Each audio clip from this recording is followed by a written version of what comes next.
Join us at the 2006 Farm Aid concert, where founder Willie Nelson talks about its history. We started out trying to save the family farmer. Now it looks like the family farmer is going to save us. And then learn why biodiesel is one of the fastest growing fuels around in this special edition of Farmer's Almanac TV.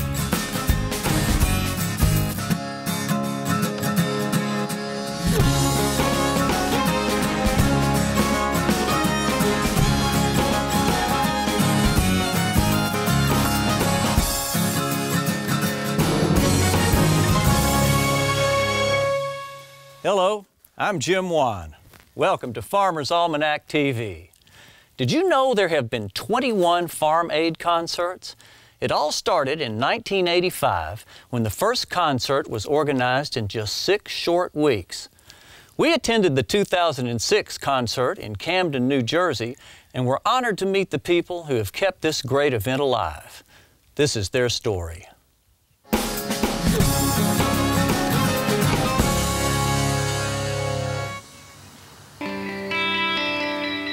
The year was 1985. Small family farms were struggling to stay afloat. It was at Live Aid, a concert for famine relief in Ethiopia, that Bob Dylan suggested, wouldn't it be great if we did something for our own farmers right here in America? Thus, the idea for Farm Aid was born.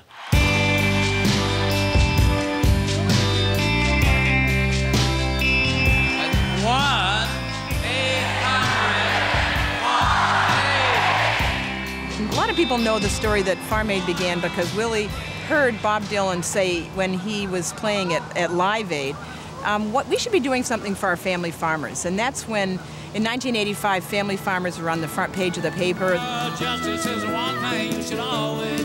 There were foreclosures, there were penny auctions, people were rising up trying to save family farmers. We're in trouble if we keep losing farmers. At the present rate, in 1982, 33,000 farms ceased to exist. My memory of Farm Aid was right at the very beginning when I sat down as a farmer, an actual farmer from Brownville, Nebraska, and sat down with Neil Young, Willie Nelson, John Mellencamp, and talked about what should happen to get people to pick up how important it was for family farmers to stay in existence. And so Willie thought about it. He talked to Neil Young and John Mellencamp. And so anyway, Farm Aid was born after a few meetings, and then within 2 months, the first concert was held in Champaign, Illinois. I'm stuck in Folsom Prison, and time keeps dragging. They started this organization with a huge fundraising concert back in 1985 and raised lots of money. And thought at the time that they would raise money and raise awareness, so much so that there wouldn't be a need to continue Farm Aid.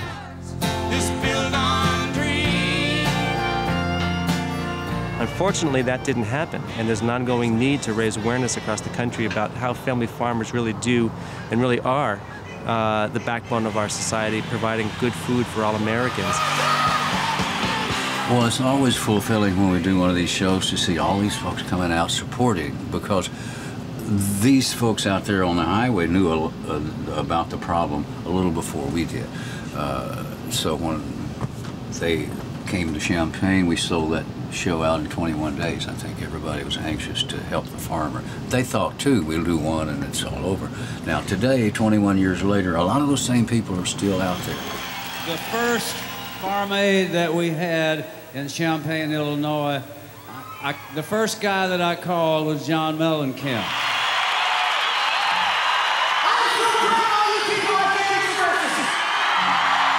When we all started this 21 years ago, I don't think any of us really had any idea of what we were really getting into, because I think we were so naive that we thought we would just have this concert and everybody would do the right thing and that would be Farm Aid. But here it is 21 years later, and you see the ghost towns along the highway now, and you see how our communities have changed, and I guess it's all up to us, you know, what kind of world do we want to live in? Well, I can stand beside ideas I think are right, and I can stand. We've been fighting this fight for 21 years, and I want to thank you all for being here, farmers especially. Thank you.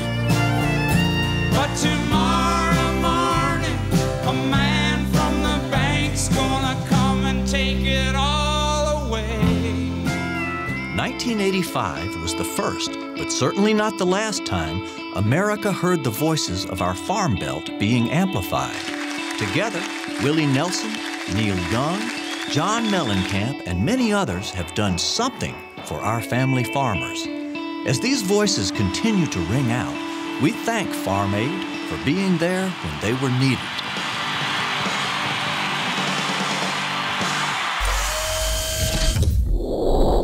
Did you know there's a poisonous plant that's actually quite good to eat? Hi, I'm Doug Elliott for Farmer's Almanac TV.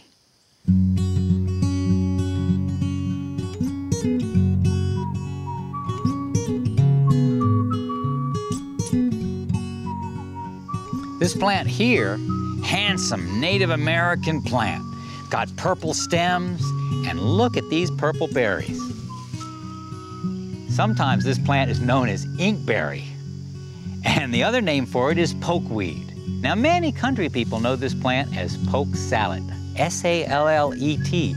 It's really an old-time word, and that refers to a cooked green, because this plant is edible, but it's also poisonous. When you prepare poke salad, what you're really trying to do is cook that green. You're not cooking it as a raw salad. If you ate it as a raw salad, it would make you sick. But what you do is you cook the greens, as many people have done for generations. You take the greens and cook them in 2 or 3 water, and then you pour the water off each time. And then once you get it prepared, you have got a nice cooked green with a great flavor. And that's what's known as poke salad. Years ago, there was a popular rock musician named Tony Joe White, and he was raised in North Louisiana. And he wrote about a young woman who pretty much kept her family together by foraging wild greens, especially poke salad, around the edge of his garden. And she pretty much kept her family alive, feeding them those greens. And he wrote that song about her, and it was entitled Poke Salad Annie. And that song made the top 40s, and even Elvis Presley recorded it. So, pokeweed makes a delicious pot of spring greens and a tasty rock and roll song. I'm Doug Elliott for Farmer's Almanac TV. Poke salad Annie, the gator's got your granny.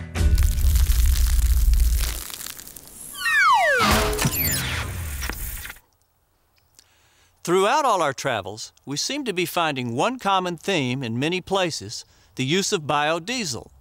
Used to fuel up the car or grown to run a tractor on the farm, this alternative fuel is not only easy to make, but growing in recognition as a viable alternative to diesel. From Berkeley, California to Westchester County, New York, biodiesel is growing in popularity from coast to coast.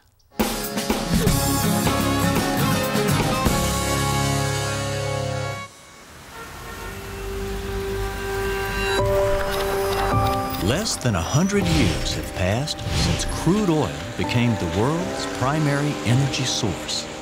The petroleum age is only in its infancy in the history of mankind.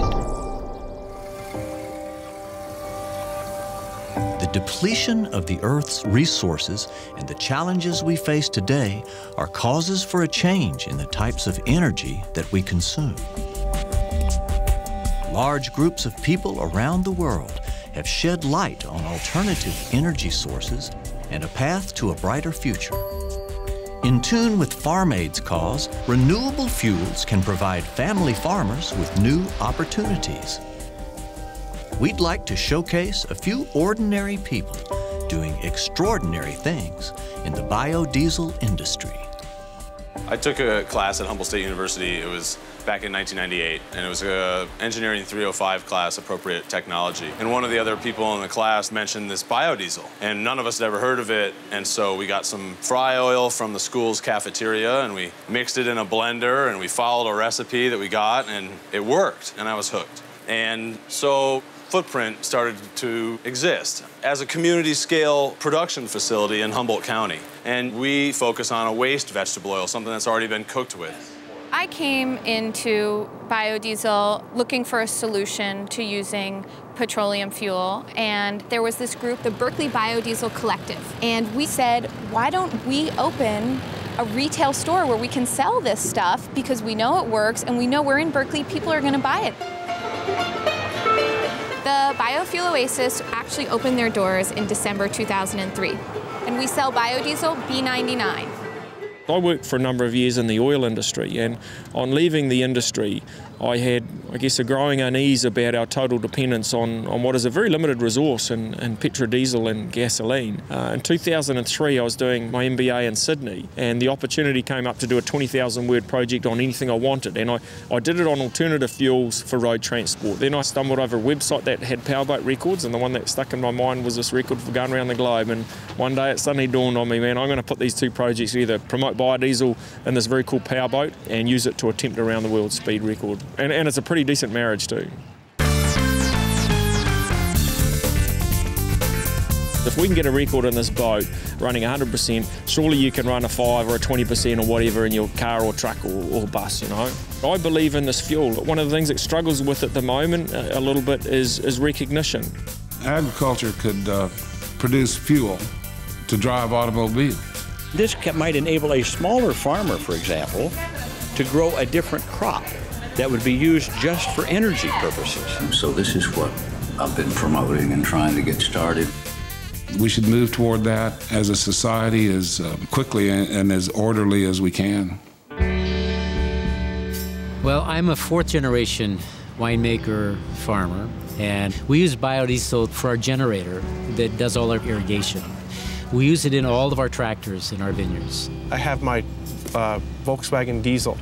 I bought this vehicle from a friend of mine, realized that this car could run on vegetable oil. And once we started to use biodiesel and we saw that we could use it and it was available and it was readily available, we couldn't go back. You're using a recycled source to power the vehicle, and we used it to deliver our sodas starting off here in Portland. I decided I'd buy a Mercedes, and I bought me one of those small Mercedes diesel. Filled it up with vegetable oil. It ran great, got better gas mileage. The tailpipe smelled like French fries. I think it smells like barbecue. It smells like popcorn. It's really interesting. And trying to educate the farmers on how important it is, first of all, if they grow not only organic food, but they also think about growing biodiesel, ethanol, soybeans, whatever grows in their area, and it's catching on.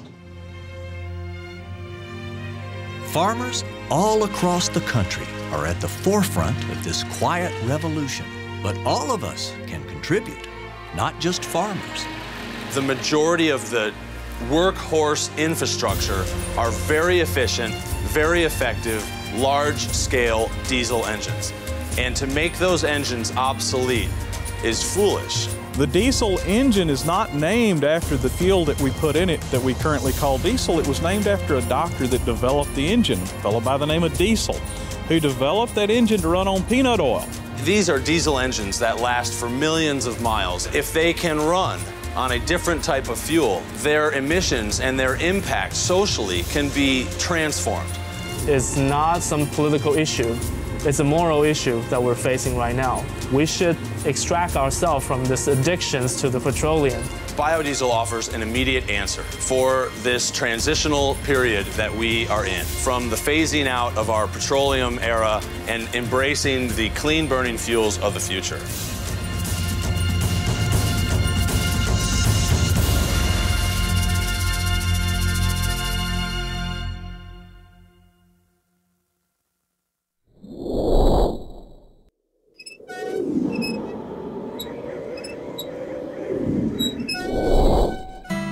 Here's an old tip that still works well today. As Grandma used to say, well begun is half done. So in the kitchen, let wax paper work for you. Placed under mixing bowls and spoons, spills and splatters are no messy matter. Compliments of a 1968 Almanac.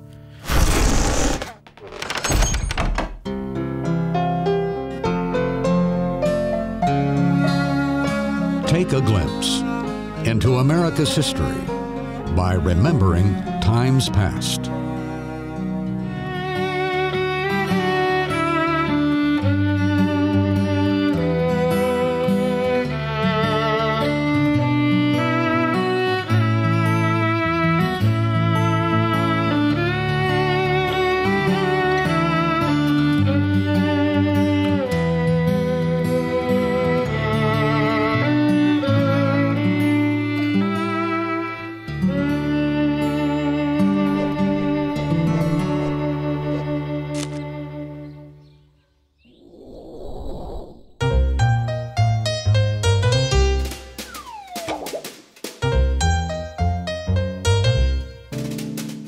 Here's a simple dish prepared by Chef Michael Tusk, owner of Quince in San Francisco.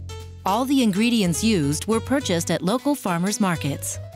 Today we're going to prepare a local petroli sole that's wrapped in squash blossoms, served with 3 different types of tomatoes, Juliet, Sun Gold, Flamme tomato, some green beans, and some Tromboncino squash. I chose this dish since it's very simple to prepare.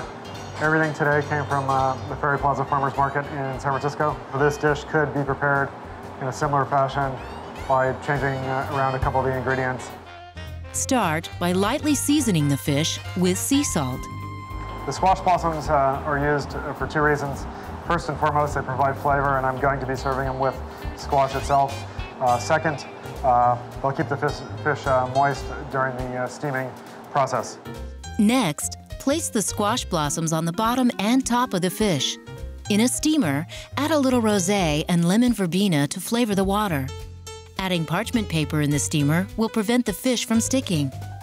While the fish is steaming, prepare the salad. A little bit of the pre-sliced tomatoes, the cucumber in a bowl here. I'm going to add some of the red tomatoes. Season it with a little salt. Add a pinch of shallot. Add olive oil and a little lemon to the salad, then stir. While the fish is steaming, add the Tromboncino squash. And I'm going to add my green beans to my salad. Add Genovese basil to the salad and then plate.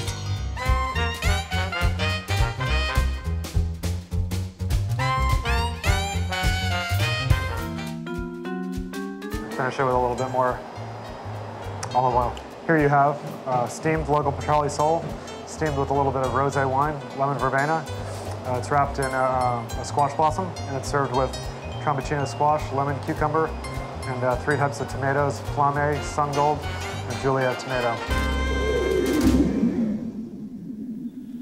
We have a special treat now. Highlights of the 2006 Farm Aid concert and a backstage look at what it takes to pull this yearly event off.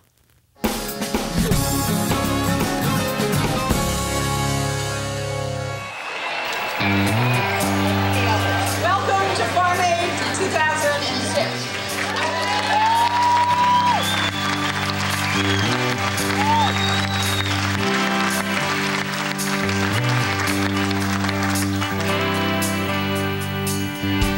Since 1985, Farm Aid has raised over $29 million to support family farming in America.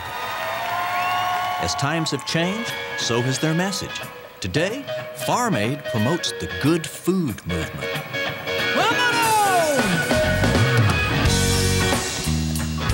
One of the best things about Farm Aid is that it's evolving and it's creating momentum for change.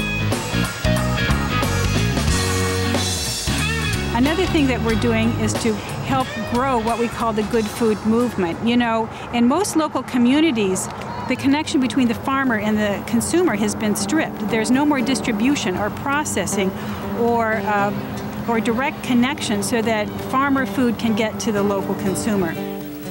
Ride my bike down the old dirt hill. It's a slightly different cry than it was. I mean, it's not just save the family farm, it's what are we going to do about providing our families, our schools, our communities with the kind of food that's going to take us into the future, and also the kind of environmental situation. You know, people don't like to see the soil and the water destroyed. But ain't nothing like a good tomato.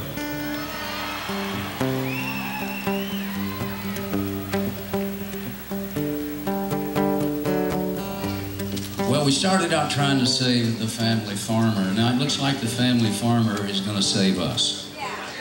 Before, when I grew up, I was taught to believe that the farmer or agriculture is the bottom rung on the economic ladder. That once it goes under, everything else falls in, and that's where we're at now. We're looking for some new blood. We need some new farmers.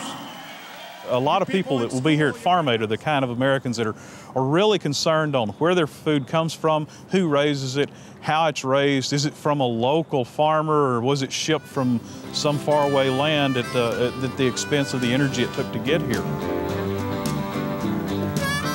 Food tastes better when you know who grew it. You know, when you know the name of the farmer, when you know their face. I think good food is a lot about feeling good about eating it. Farm Aid believes that one of the best ways to support family farmers is to buy family farm identified food, local, organic, and humanely raised. Farm Aid brings local family farm food to the concert for artists, crews, and concert goers alike. As the longest-running annual concert event held, Farm Aid gathers people together, putting a face to the farm and a voice to the cause.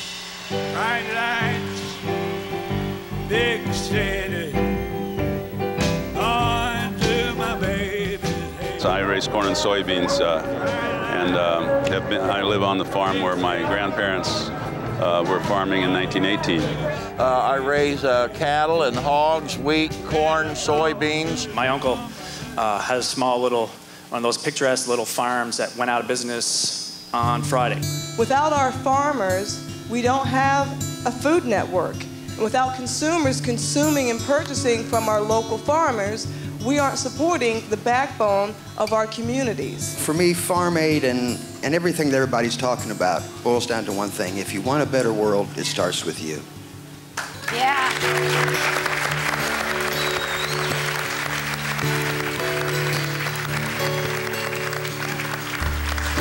We have a whole new dialogue going on right now between farmers and eaters, and we know that we're moving in the right direction. Come a little bit closer,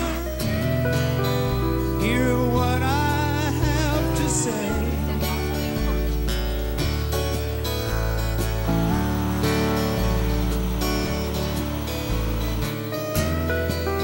Just like children sleeping, we could dream this night away.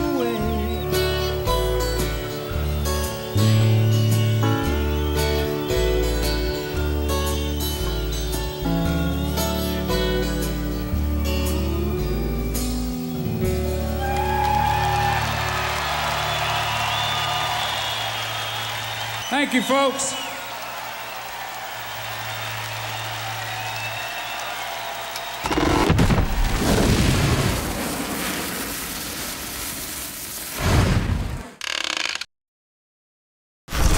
Thanks for joining us. We hope you enjoyed the music and the message behind the 2006 Farm Aid concert. Join us on the web at farmersalmanactv.com. I'm Jim Wan. You take care.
For a second look at many of our hints and tips, weather and astronomy segments, a special edition DVD of the best of Farmer's Almanac TV, including weather wisdoms, astronomers' notebooks, and hints and tips is available.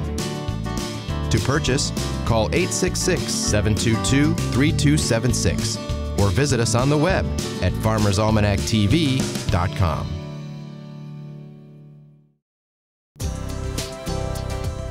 Please visit us on the web at farmersalmanac.tv.com.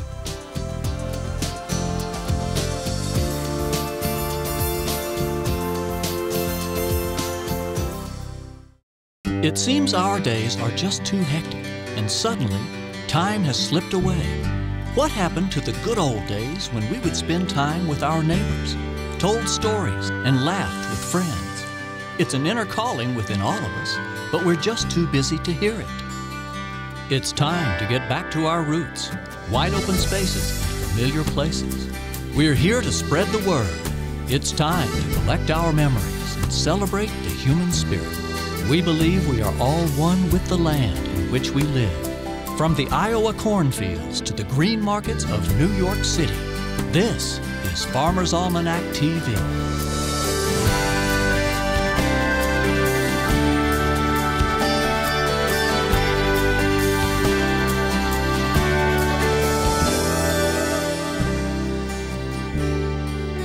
Please join us next week as we continue to live the tradition.